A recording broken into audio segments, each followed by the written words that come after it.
Previously on Survivor Mediogalti Island.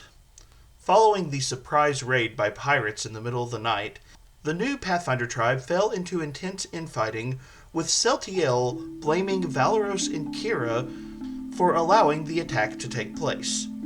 As a result of these arguments, Seltyiel attempted to persuade Sione, Sajan, and Lenny to vote out either Valeros or Kira, but because of a previous agreement to target the former Skrulls tribe first, Seltyiel was forced to delay his plans, and Droven and Fumbus became the main targets. After catching wind of this plot, Droven chose to play an idol to protect, not himself but Fumbus, saving Fumbus but causing Droven to exit the game. After Tribal Council, Valeros and Kira managed to flip Naumika and Sajan and persuaded them to help vote out Sione to undercut the alliance that Seltyiel was leading. Realizing that some of his alliance had flipped, Seltyiel and Feiya worked together to expose the conspiracy. Feiya ultimately played her idol to protect Seltyiel, leading to Sajan being voted out of the game and helping Seltyiel to consolidate his power over the Pathfinder Tribe. Later, an epic last one standing battle occurred, where Seltyiel managed to win absolutely amazing victories over both Valeros and Naumika, granting him immunity at Tribal Council.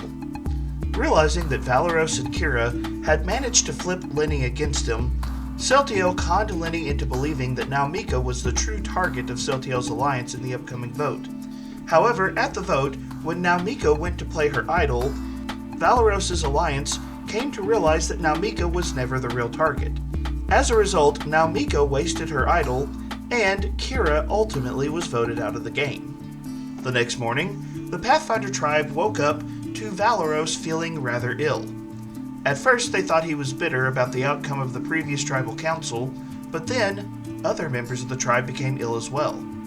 Lem, the only one who wasn't sick, realized that the food had been poisoned. Lem, Fumbus, and Feiya, along with the production crew, worked to get everyone healthy and back in the game, but the previous alliances on the Pathfinder Tribe quickly devolved into infighting as conspiracies and accusations ran amok, with people trying to determine who might have poisoned the food. Was Lem the one benefiting from magical rations, the one who decided to poison his team? Or was Fumbus, the alchemist who loved to cook, the one who caused the poisoning? Or was it Feiya's experience with concoctions and potions that led her to try to poison the other members of the tribe? No definitive proof was ever found, but ultimately, Feiya was voted out under suspicion of being the poisoner.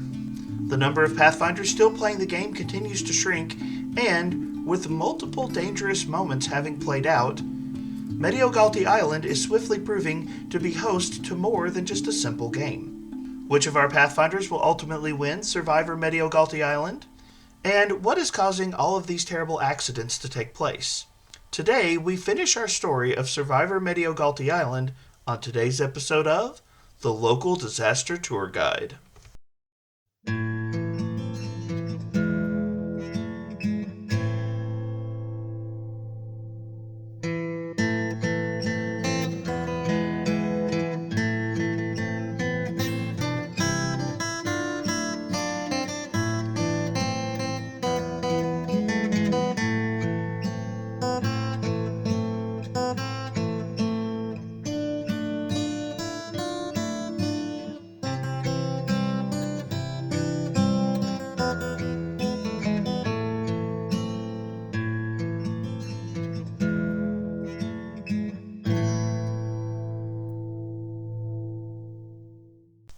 Hello, travelers and tourists. My name is Mark, and I am the local disaster tour guide. That's right, I am a storyteller who is ready to wrap up the story. What would happen if the Pathfinder Iconics decided to play Survivor? That's right, I am a storyteller who's been having a lot of fun trying my hand at telling a story using the iconic characters from the game Pathfinder 2nd Edition. In this series, I've been doing a fan fiction crossover featuring all of the iconic characters created by Paizo for Pathfinder 2nd Edition, and I've put them into a version of the reality TV game show Survivor, which is, for this story, being hosted on the tropical Mediogalti Island. This story is ultimately my personal take on how I think this scenario might play out, and the events depicted in this story play out according to my understanding of the characters and situations involved. There have been a few occasions along the way where I have let some dice rolls determine exactly what happened, and I will admit this story has gone a few places I never originally predicted when I started writing the script.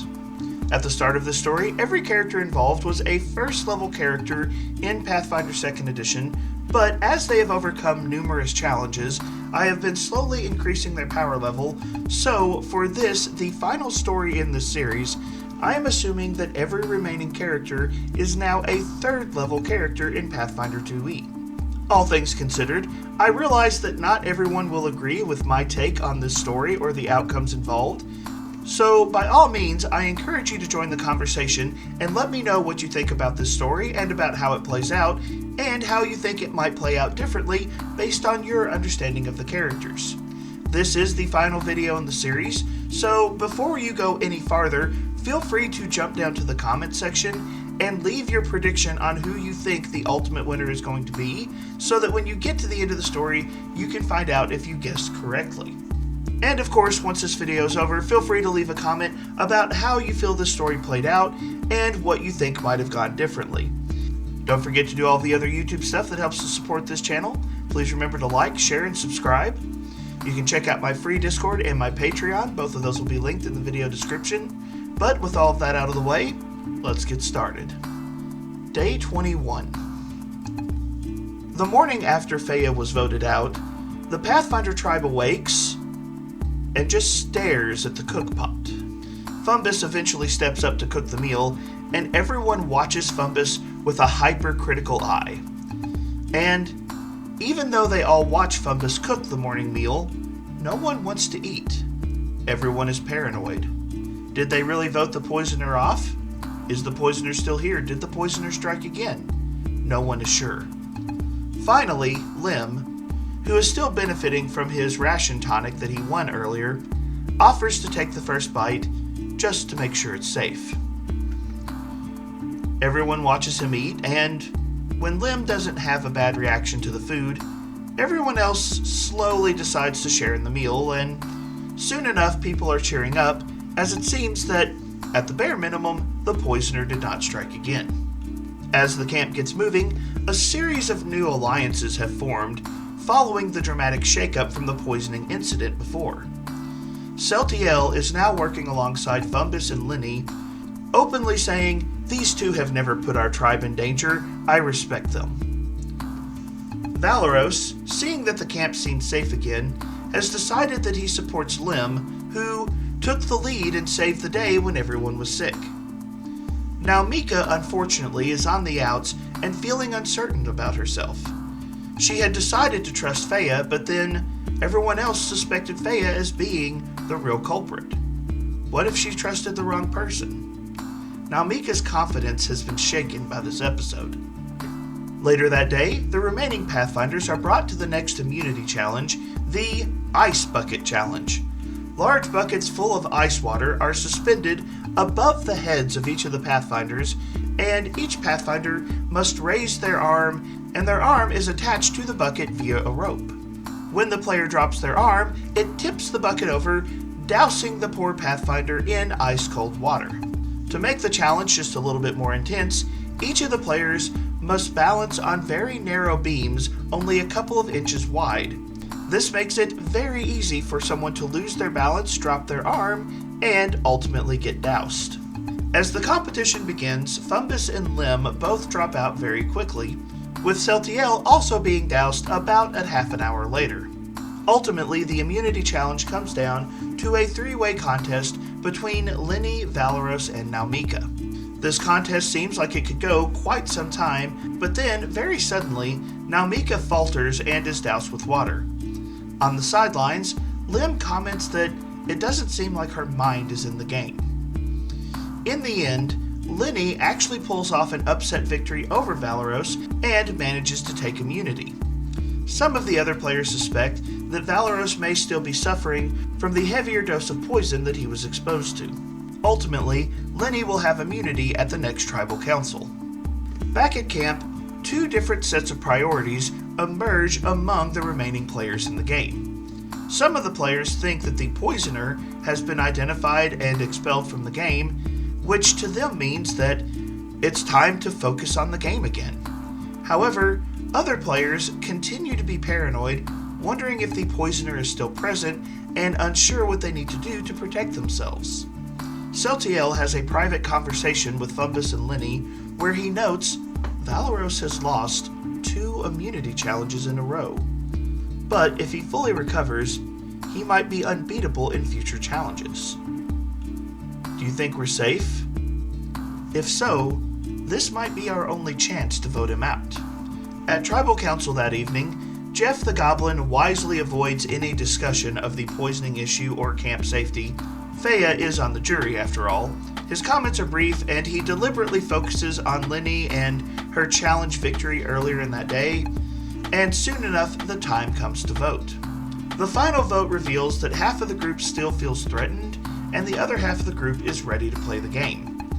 Still, there is a clear elimination. Lim takes 1 vote, Fumbus takes 2 votes, Valeros is eliminated with 3 votes. As he stands up, Valeros raises his mug in a symbolic gesture of respect to his tribe, and, though there's no actual ale in the mug at the moment, he takes a drink as his torch is snuffed. Day 22. The day opens with a hard realization for most of the Pathfinders remaining at camp. Seltyiel is back to his old form, running the camp with an iron fist. Of course, he's doing it for everyone's safety. He doesn't want anyone to get hurt. Every action must be visible and everyone must be together at all times, and the fact that this conveniently prevents people from plotting against him is, of course, not part of his motivation. Another meal comes and passes with no one getting sick, and by this point, Naumika is beginning to believe that the mystery poisoner is actually gone from the game, though because of Seltyiel's antics, she really doesn't have a chance to discuss this with anyone else.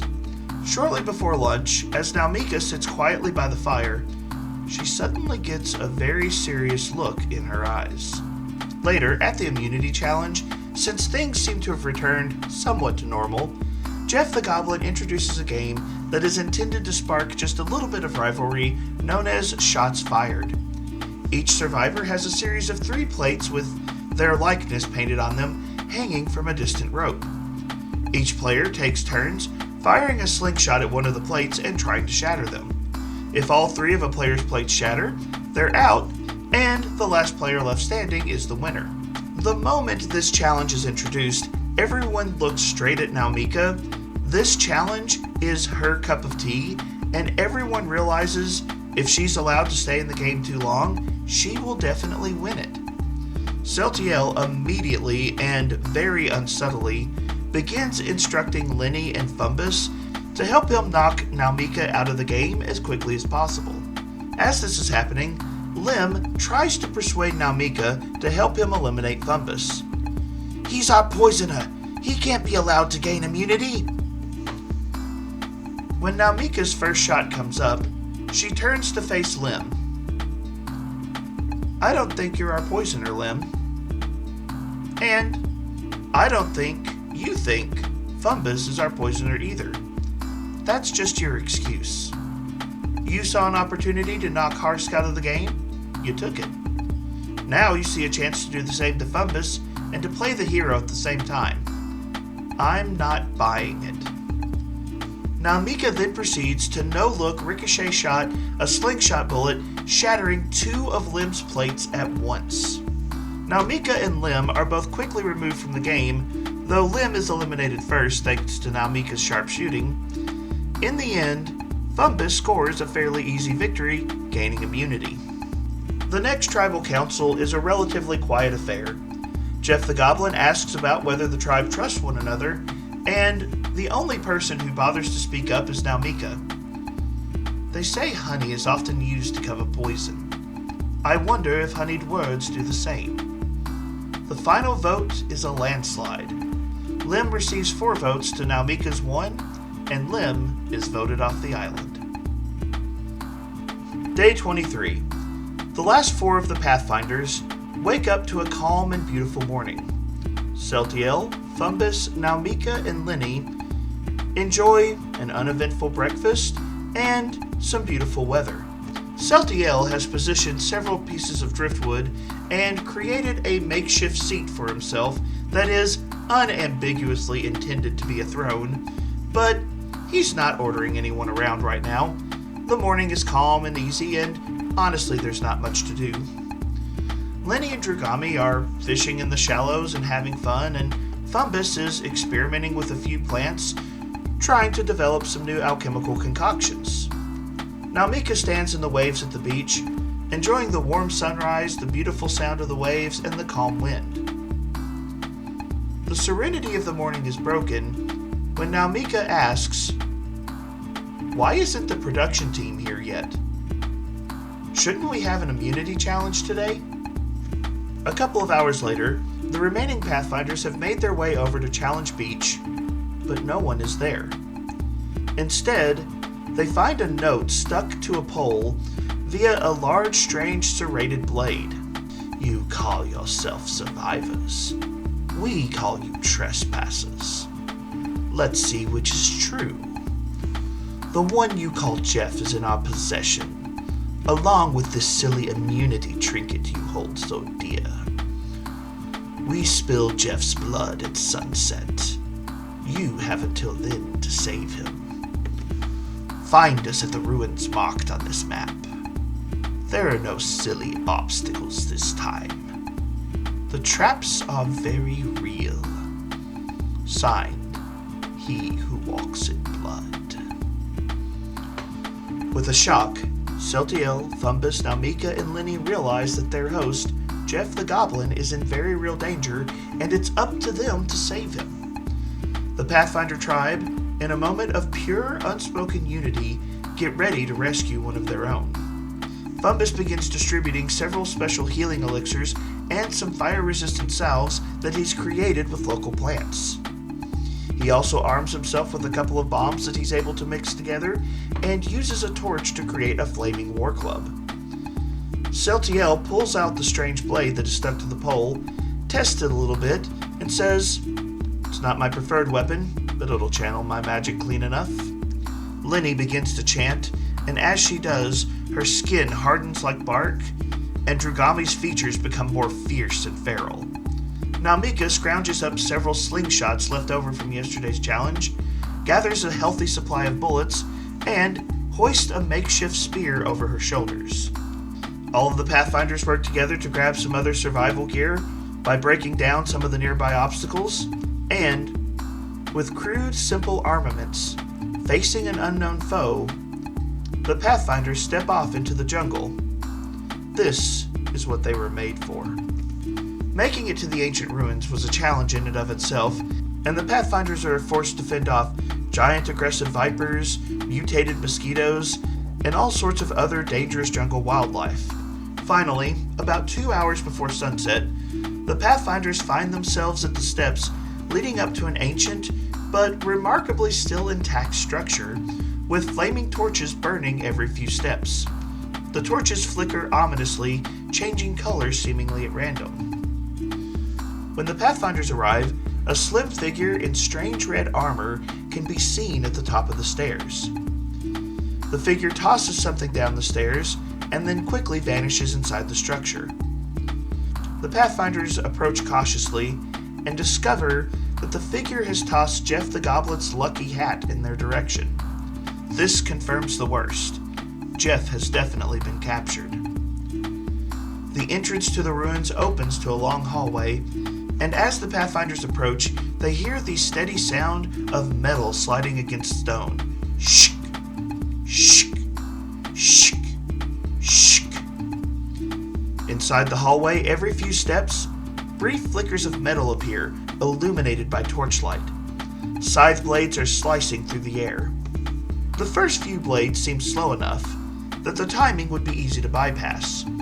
But the deeper the hallway goes, the tighter the spaces are and the faster the blades are moving. As the Pathfinders consider the hallway in front of them, Naumika's sharp eye notices something. A tiny bronze plate glints in the firelight at the end of the hallway. Is that a switch? It's an incredibly long shot, but maybe. Now Mika asks the Pathfinders to step back, and she pulls out her slingshot and a few bullets. She fires 3 test shots, slowly and deliberately, watching when and where they fall, and testing whether or not they connect with the scythe. The shot that she is considering is at the extreme end of the range of what the slingshot can accomplish, but the last few scythes seem to move with a lot of speed. What if? Sensing now Mika's intense focus, Lenny mutters a quick guidance cantrip to aid her. Now Mika's breath slows as her focus intensifies. This is an almost impossible shot.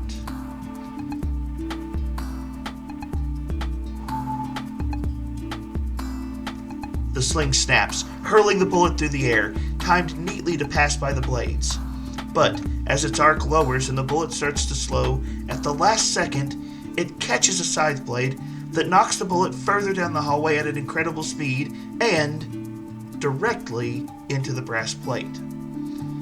A loud click sounds, and the scythes crawl to a stop.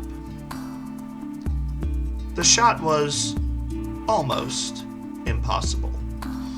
The team moves down the stone hallway and find a ramp leading down to a large room full of roots and vines and other flora, along with more of the strange flickering torches. Across the way, the group sees a doorway, but as they move into the room, they hear skittering. A massive swarm of giant spiders burst out of the plants, attacking the party, and everyone wades into battle, slashing, crushing, blasting, shooting, decimating the spiders any and every way that they can. The Pathfinders battle valiantly, but it quickly becomes apparent that the spiders are too numerous. When one spider is cut down, 3 more emerge, and even with Dragami tearing multiple spiders apart in rapid succession, there's no way the group can cut through them all. Seltyiel shouts, "We need to make a way through, and we need it fast!" "On it," replies Lenny. "They gave me everything I need." Her eyes begin to glow green with primal power, and vines and roots and other plant life suddenly swell with magical power, reaching out and grabbing the arachnids as they scurry through. In a matter of seconds, the incoming spiders are all restrained, and the party is able to dash through the door, moving deeper into the ruins. In the next room, the Pathfinders notice a myriad of strange metallic veins running through the tiles on the floor. The Pathfinders quickly note that from these veins, energy seems to spark through the air at random times and in different locations. The tiles are loose, indicating that even a tiny bit of pressure runs the risk of redirecting this energy in the direction of a person walking across the room.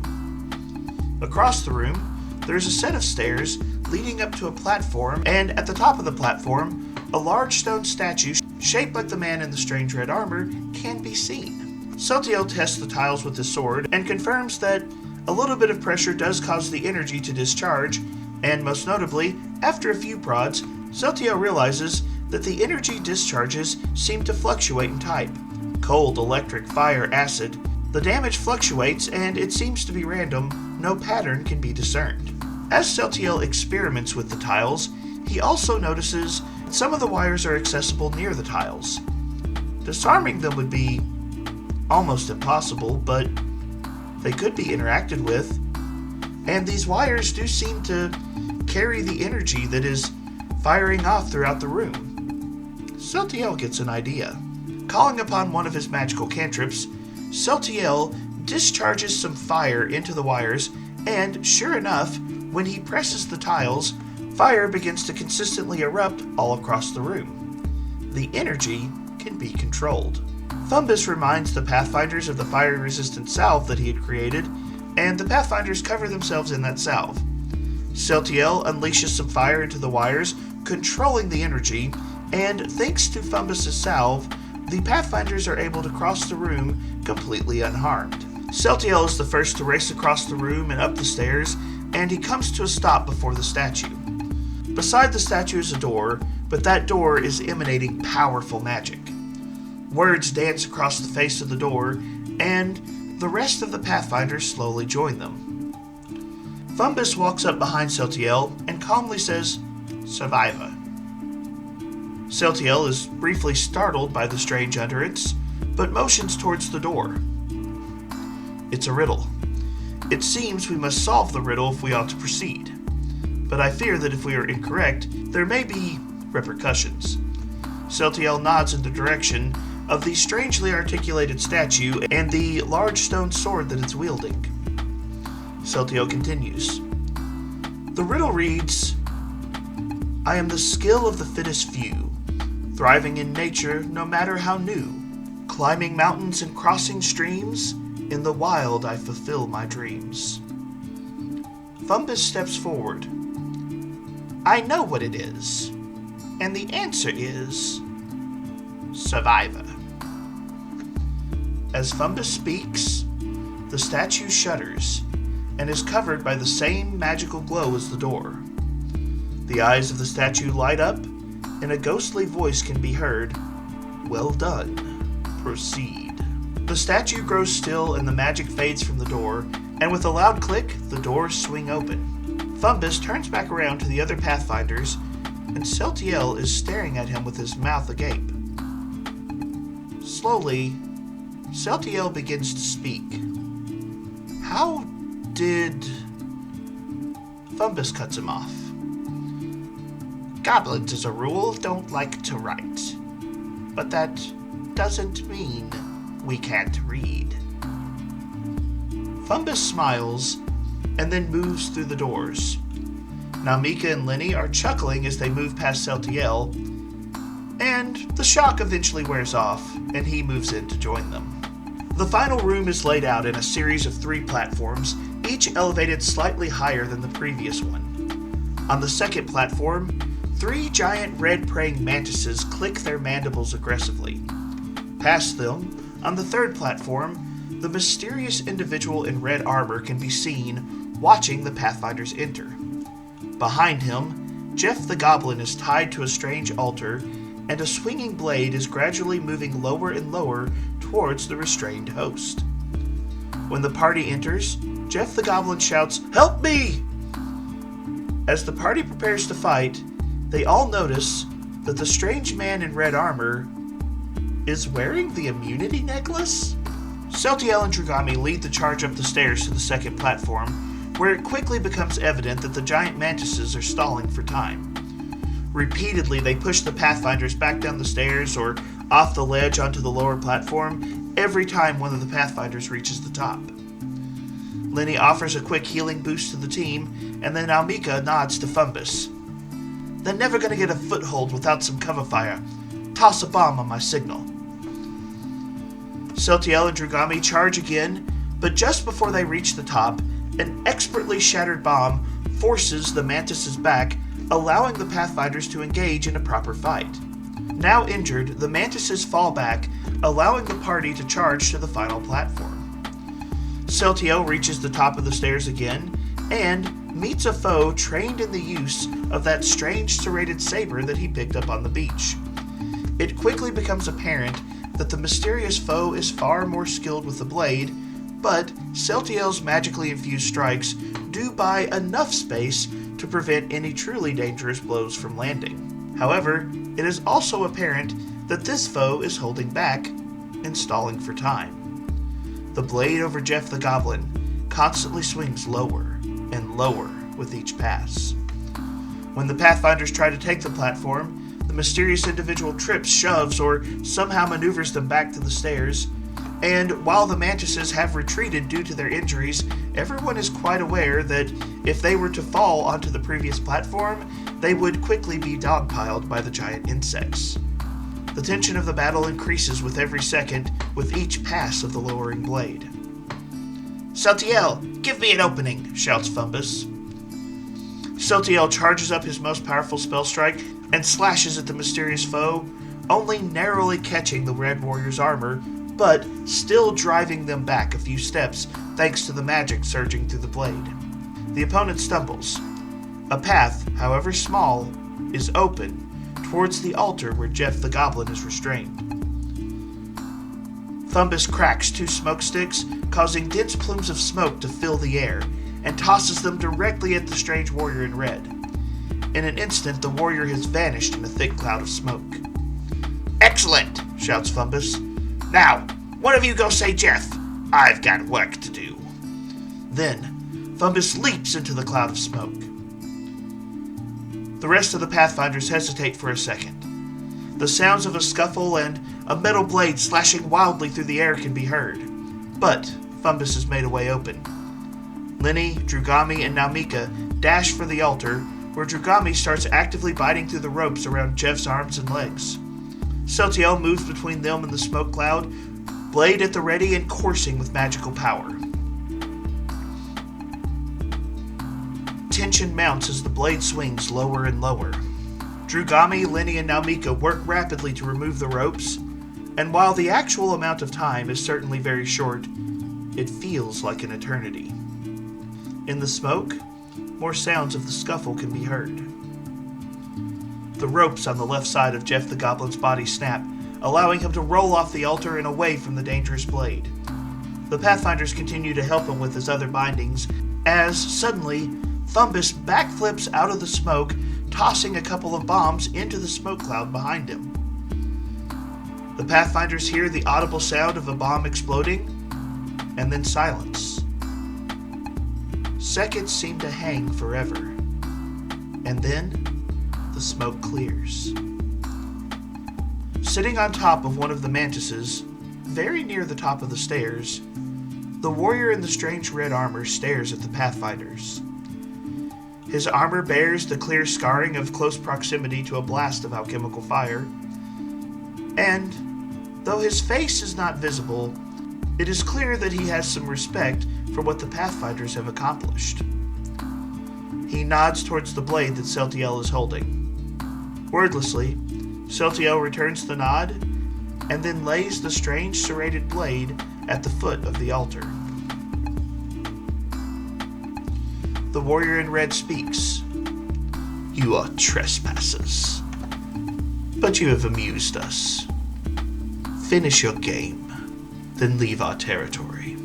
The giant mantis steps to the side, giving the Pathfinders, and a visibly relieved Jeff the Goblin, room to exit. As they begin to move, the warrior in red speaks one more time. "Young Goblin, few are brave enough to try what you just tried. Most impressive." Everyone glances over towards Thumbus, whose smile is practically glowing. And for the first time, they all notice that Thumbus is wearing the immunity necklace.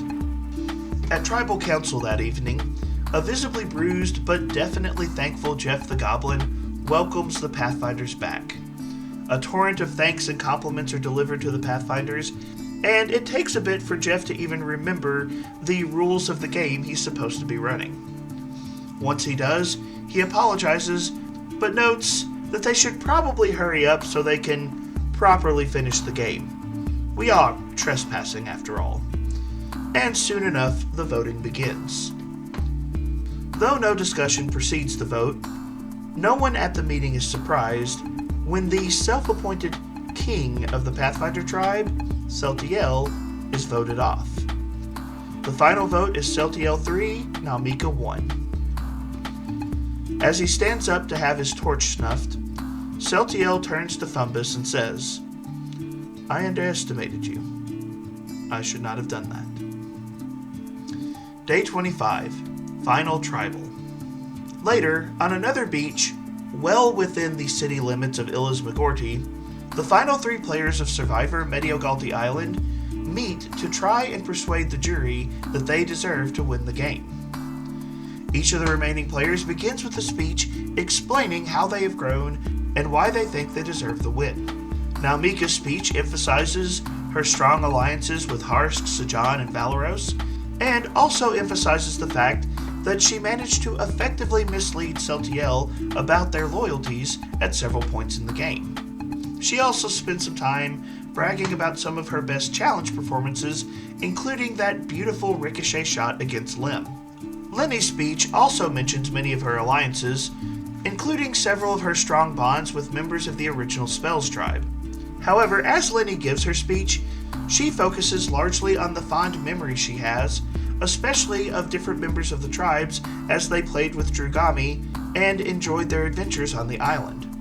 Lenny's speech is especially kind and really seems to emphasize the friendships that she has formed. Fumbus is the last to speak, and his voice is far more confident than when the game began. Fumbus' speech focuses on growth, from feeling like he wasn't worthy to be a Pathfinder, to discovering the skill and strategy that he had to be effective in the game. Fumbus finishes his speech with a dramatic line that gets a lot of approval from the jury. "Everyone underestimated me.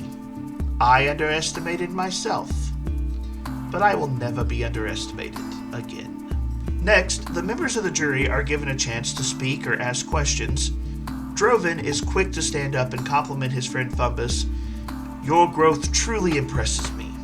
However, when Feiya stands up, she is still very angry that Fumbus painted her as the poisoner, and though Fumbus tries to apologize, clearly we were being messed with, she doesn't seem placated by his apologies. Valeros proves deeply complimentary of Fumbus, and apparently has been asking a ton of questions about Fumbus's clash with the strange warrior in the red armor. Kira openly advocates for Lenny to be the winner of the game, noting that Lenny made serious efforts to heal and protect other players no matter how crazy the game went. Kira notes, "I let my anger blind me to the fact that I should care for those around me. That's why I lost. You deserve to win, for showing what is at the heart of being a Pathfinder." Some of the jury members actually refrain from speaking or asking questions. When Sajan is called on, he stands up and briefly looks each of the remaining players in the eyes. When his gaze meets Naumika, he offers the smallest of nods, but she smiles nonetheless. The last to speak is Seltyiel. At first, his speech sounds like someone who is trying to win the game, listing off his moves and strategic acumen. The rest of the jury is honestly annoyed at first, but Seltyiel shifts his focus. "I thought I was the mastermind controlling this game, and that no one could touch me. But that wasn't true. Fumbus, I misjudged you. That was my downfall. It was well deserved.